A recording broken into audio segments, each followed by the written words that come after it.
Sir, DG ISPR की आज की प्रेस कॉन्फ्रेंस, बहुत सारे ऐसे सवालात जो अवाम के जहनों में थे उनका जवाब दिया उन्होंने।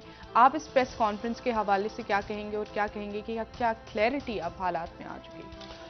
पहले तो ये कल वाला जलसा जी सर। इमरान खान साहब पब्लिक में निकले और उनका जलसा एक बड़ा जलसा था। बिल्कुल। और उस जलसे में उन्होंने तकरीबन वही इल्ज़ामात दोबारा दोहराए जो इससे पहले वो दोहराते रहे।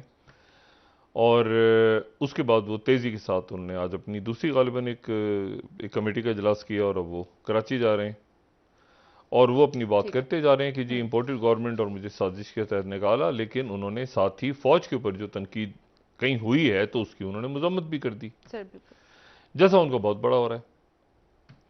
और कल का जलसा मैंने आपसे पहले भी बात की कि 2 या 3 जलसे अगर हो जाते हैं तो फिर वो पब्लिक में निकल के हुकूमत को जैम करने का, इसको यानी आप समझें कि ये काम ना कर पाए, इसको उनकी कोशिश होगी कि वो इंगेज रखें उसको किसी इंगेज तरह करें, से उसको हुकूमत को। इंगेज करें और उसको पैरालाइज करें। क्या वो इसमें कामयाब होते हैं, नहीं होते? क्या डीजीआईएसपीआर की इस प्रेस कॉन्फ्रेंस से लोग मुतमईन हो गए हैं? क्या मामला ख़त्म हो बिल्कुल। जाएगा? मैं अपनी राय देने से पहले हमारे साथ डॉन के फहद एडिटर हुसैन साहब। मौजूद हैं और सीनियर तज्ज़ियाकार हैं फ़ाद हुसैन साहब से उनकी राय जी लेता हूँ। जी। फ़ाद हुसैन साहब, अस्सलाम वालेकुम। जी अस्सलाम वालेकुम डॉक्टर साहब। फ़ाद हुसैन साहब, पहले तो ये बताएं, आपसे 2 सवाल। क्या हुकूमत को इमरान खान साहब ड्रैग इन कर लेंगे, पैरालाइज करने में, रोकने में? 3-4 दिन गुजर गए हैं, कामयाब हो जाएंगे जिसमें वो बाज़ाहिर होते नजर आ रहे हैं, या ये क्या हुकूमत उनसे अलग होके अपना काम कर सकेगी? जी। देखिए मेरे ख्याल में डॉक्टर साहब ये दोनों जो आपके जो सवाल हैं वो एक्चुअली मेरे ख्याल में जुड़े हुए हैं, क्योंकि अगर आप मौजूदा हुकूमत के नुक्ता नजर से देखें तो अगर उन्होंने अपनी गवर्नेंस में कामयाब होना है तो उनको इमरान खान साहब की तरफ से जो प्रेशर आ रहा है, जो दबाव आ रहा है, उसका सामना करना पड़ेगा और उसका मुकाबला भी करना पड़ेगा, उसके बगैर ये हो नहीं पाएगा। तो मेरे ख्याल में इस वक्त अगर आप देखें कि हुकूमत की हिकमत अमली क्या है, तो वो मुझे तो कम से कम यही नजर आ रही है कि एक तरफ तो वो जो शहबाज शरीफ साहब का जो ट्रैक रिकॉर्ड है अपनी कारकर्दगी का, एक तो वो उसको उजागर करेंगे और वो बार बार ये बताएंगे, बयानियां बनाने की कोशिश करेंगे कि देखिए अब हम असल में गवर्नेंस कर रहे हैं और कारकर्दगी परफॉर्मेंस हो रही है जो पिछली हुकूमत की नहीं थी।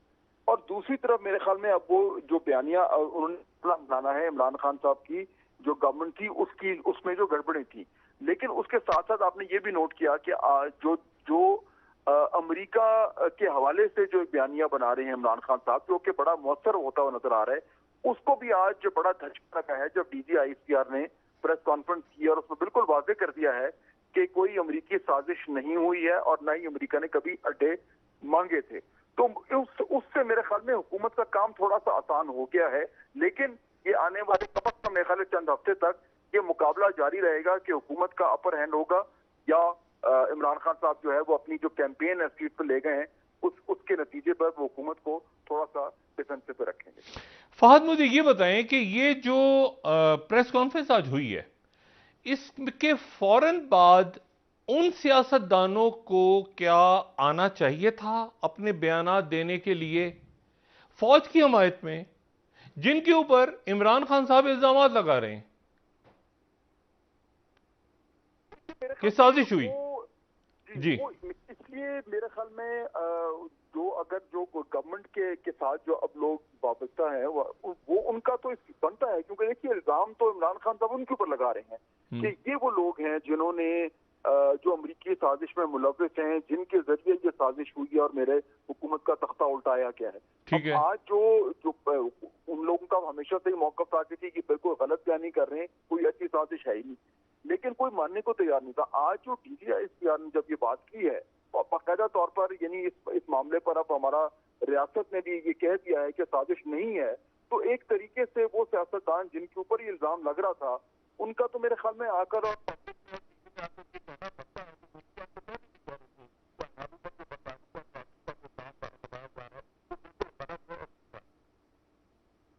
अच्छा, ठीक है। अच्छा फहद, आपसे आखिरी बात, ये मेरा जो नुक्ता नज़र है वो ये है, मेरा पॉइंट, मेरा सवाल ये था कि जैसे मतलब मिसाल के तौर पे आप देखें ना, कुछ अरसे पहले तक मतलब वही शख्सियात जो हैं वो आप समझें कि उनका जो बयानिया था वो बिल्कुल मुख्तलिफ था फौज के इस्टेब्लिशमेंट के बारे में।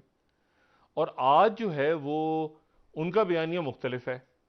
और उनका बयानिया जो था तो भी ये बात थी कि जी मतलब एक बिल्कुल मुख्तलिफ हम पैराडाइम शिफ्ट देख रहे हैं ना, तो इसको अवाम कैसे बाय करेंगे? इसको मतलब आम शहरी जो टीवी देख रहा है उसको कैसे बाय करेगा? जो नैरेटिव बिल्डिंग है, नैरेटिव, उस नैरेटिव में यानी जो यानी फर्ज करें आप बहुत सारे मामला जानते हैं, मैं कुछ चीजें जानता हूं।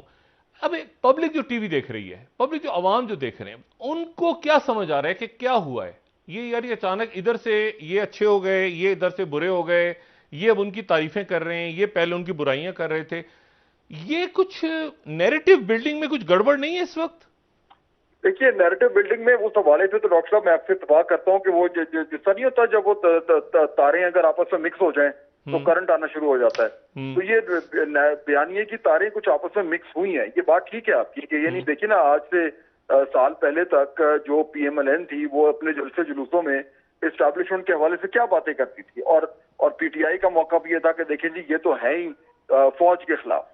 लेकिन आज आप देखें जिस तरह आप कह रहे हैं वो बिल्कुल सही कह रहे हैं कि आज उल्टा मामला हुआ है कि वही PMLN जो है वो आज एस्टैब्लिशमेंट के बिल्कुल साथ खड़ी है और वो दिफा कर रही है, और इमरान खान साहब जो है वो और उनकी जमात जो है वो उनके खिलाफ। तो ये एक तरह का क्रिस क्रॉस तो हुआ है। सवाल ये क्यों हुआ है?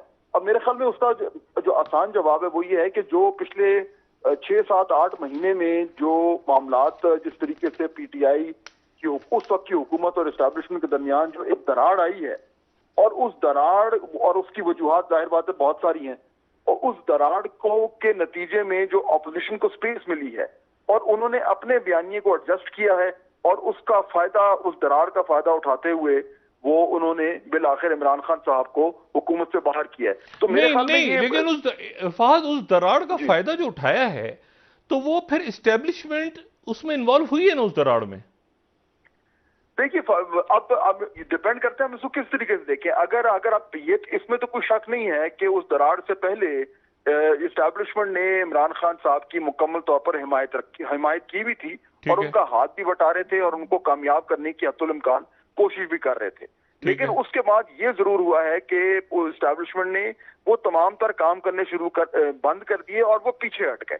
अब पीछे हटना जो है, क्या वो पोजीशन तब्दील करके अपोजिशन की हेल्प करना है, या वो सिर्फ वो काम करना है जो उसूलन उनको हमेशा करना चाहिए? बहरहाल वो उस पर बहस हो सकती है, लेकिन उससे हुआ ये है कि इमरान खान साहब की गवर्नमेंट अपने पैरों पे खड़ी नहीं हो पाई और उससे वो गिरी है। तो ये बयानियों में एडजस्टमेंट्स हुई हैं, और अब ये वाकई में मैं आपकी बात से इत्तेफाक करता हूं कि आम पब्लिक अगर ये सारा कुछ देख रही हो तो वो ये कहेगी कि जनाब ये देखें सियासी जमातें किस तरीके से पैंतरे बदलती हैं, बिल्कुल बदले हैं। और लेकिन जो अच्छी बात है डॉक्टर साहब इसमें वो ये कि जो कुछ हुआ है इसमें कोई चीज गैर आईनी नहीं हुई। ये एक सियासी प्रोसेस है, उसी प्रोसीजर के तहत जो है कोई जीत गया और कोई हार गया नहीं। लेकिन अच्छा, मैं इसमें फाहद अब कुछ देर साथ रहिएगा। मजहर अब्बास साहब को सीनियर तजियाकार हैं, मैं उनको महफिल में खुशामदीद कहता हूँ। मजहर सलाम अलैकुम। वालेकुम सलाम डॉक्टर साहब। मजहर मुझे ये बताएं, पहली बात तो ये बताएं कि कल रात का जलसा जो था, उसके बाद इमरान खान दूसरा जलसा, तीसरा जलसा, क्या इमरान खान साहब ने हुकूमत को, अभी तक हुकूमत अपना काम करना चाह रहे हैं, शहबाज शरीफ साहब काम करना चाह रहे हैं, लेकिन इमरान खान उनको ड्रैग कर रहे हैं। वो कह रहे हैं आओ एयरपोर्ट पे, मैं तुम्हें रिसीव करूंगा नवाज शरीफ, मैं तुम्हें काम नहीं करने दूंगा शहबाज। क्या हुकूमत अपने आप को मतलब है कि अलग करने में, कुछ करने में कामयाब हो जाएगी, या अभी तक इमरान खान उन में ही फंसी हुई है हुकूमत? शुक्रिया डॉक्टर साहब। देखिए, मेरा ख्याल है कि ये तो बात तय है कि इमरान खान उन्हें सेटल नहीं होने देंगे। ये बात तय है कि इमरान खान अभी ईद के बाद गालिबन मई के दूसरे या तीसरे हफ्ते में इस्लामाबाद की कॉल देंगे। ये बात तय है कि इमरान खान साहब को ये काबिल कबूल नहीं है कि शहबाज शरीफ कंटिन्यू रहें और कोई ये पीरियड जो है वो उनका अगस्त 2023 तक चले, क्योंकि उसके बाद जाहिर है इतना पीरियड अगर शहबाज शरीफ को मिल गया तो इमरान खान का भी ये बयानिया बहुत अरसे नहीं चल पाएगा। इतनी बड़ी कैंपेन 1.5 साल तक चलाना बहुत मुश्किल होगा उनके लिए। लिहाजा वो जितनी जल्दी उनको अनसेटल करना चाहें, लेकिन इसमें एक बड़ी बात यह है कि कॉन्ट्रडिक्शन बहुत है इमरान खान साहब के इस बयानिए में कि ये सिस्टम जो है इम्पोर्टेड गवर्नमेंट जो है कबूल नहीं है, इम्पोर्टेड सिस्टम कबूल नहीं है। इसके बिल्कुल अभी परसों ही पंजाब में इलेक्शन होने जा रहा है, यानी एक तरफ आप शहबाज शरीफ के खिलाफ इलेक्शन लड़ना नहीं चाहते उनको इम्पोर्टेड कहते हैं। लेकिन दूसरी तरफ आप जो है वो पंजाब में पूरी तरीके से कोशिश कर रहे हैं कि परवेज इलाही चीफ मिनिस्टर बन जाए। तो ये बेसिक कॉन्ट्रडिक्शन नजर आ रही है इमरान खान साहब के अपने बयानी में। अब अगर पंजाब में इलेक्शन हार जाते हैं वो, तो उसके बाद पीटीआई के एमपीएज और पीटीआई के अलाइज पीएमएलक्यू उनकी पोजीशन क्या होगी? क्या वो हमजा शहबाज को एज ए चीफ मिनिस्टर कबूल करेंगे, उनके साथ पंजाब असेंबली में बैठेंगे? मतलब बयानिया किसका मजबूत है? इंफॉर्मेशन वॉरफेयर में, बयानिए में कौन ज्यादा मजबूत जा रहा है इस वक्त? देखिए डॉक्टर साहब, बयानिया मजबूत होने में और बयानिया सस्टेन करने में, हाँ, यानी ये जो बयानिया एक नया बयानिया है ये कितना सस्टेनेबल होगा। क्योंकि आज जो डीजीआईएसपीआर की प्रेस कॉन्फ्रेंस है वो इमरान खान साहब के लिए एक झटका है। वो एक धचका जरूर उनको लगेगा, क्योंकि उन्होंने बहुत ही चीजें, काफी हद तक चीजें क्लियर कर दी हैं उन्होंने। अब अगर ज्यादा प्राइम मिनिस्टर शहबाज शरीफ ज्यादा समझदार हों तो वो फौरी तौर पे जुडिशियल कमीशन बना दें, चाहे वो चीफ जस्टिस को लिख दें कि वो बना दें, तो ये रही सही बयानिया भी जो है उसको, उसके बारे में चीजें क्लियर हो जाएंगी। कि एक चीज ये है कि हाँ केबल लेटर वाली बात है, दूसरी तरफ ये कि क्या साजिश हुई थी और वोट ऑफ नो कॉन्फिडेंस उस साजिश का हिस्सा है, उस अमरीकी साजिश का हिस्सा है, तो उसके बारे में आज काफी हद तक चीजें क्लियर हुई। फिर अड्डे के बारे में क्लियर हो गई कि जी अड्डा मांगा ही नहीं था, मांगा जाता तो आप ये बात करते तो वो बहुत से लोग कर सकते हैं इस बात को। तो ये इस प्रेस कॉन्फ्रेंस से उनको सेटबैक, बिल्कुल क्लियर सेटबैक हुआ है इमरान खान साहब को, और उनकी पॉलिटिकल नैरेटिव को सेटबैक लगा है। अब इसको ये किस तरीके से ओवरकम करते हैं ये इमरान खान साहब का टेस्ट है। लेकिन ऐसा नहीं है कि उनकी पॉपुलैरिटी डिक्रीज हुई है, उनकी पॉपुलैरिटी है, वो अब भी अनसेटल कर सकते हैं गवर्नमेंट को। और जाहिर है अगर जलसे जुलूस, धरने, ब्लॉकेड वगैरह होंगे तो जाहिर है उसका लामहला असर जो है वो इकोनॉमिक पॉलिसीज पर आएगा, इकोनॉमी पर आएगा, ये तो तय है हमें। तो ये जो चीज है ये देखना है कि गवर्नमेंट, अब जो इमरान खान साहब का बयानिया है, गवर्नमेंट इसको काउंटर क्यों करती है? क्योंकि याद रखें ये सिर्फ पीएमएलएन की गवर्नमेंट नहीं है, ये ग्रैंड कोalition गवर्नमेंट है जिसमें तकरीबन 11 के करीब जमातें हैं, सियासी जमातें हैं। तो मेरा ख्याल है इमरान खान साहब के लिए भी एक चैलेंज है और गवर्नमेंट के लिए तो यकीनन एक बड़ा चैलेंज है।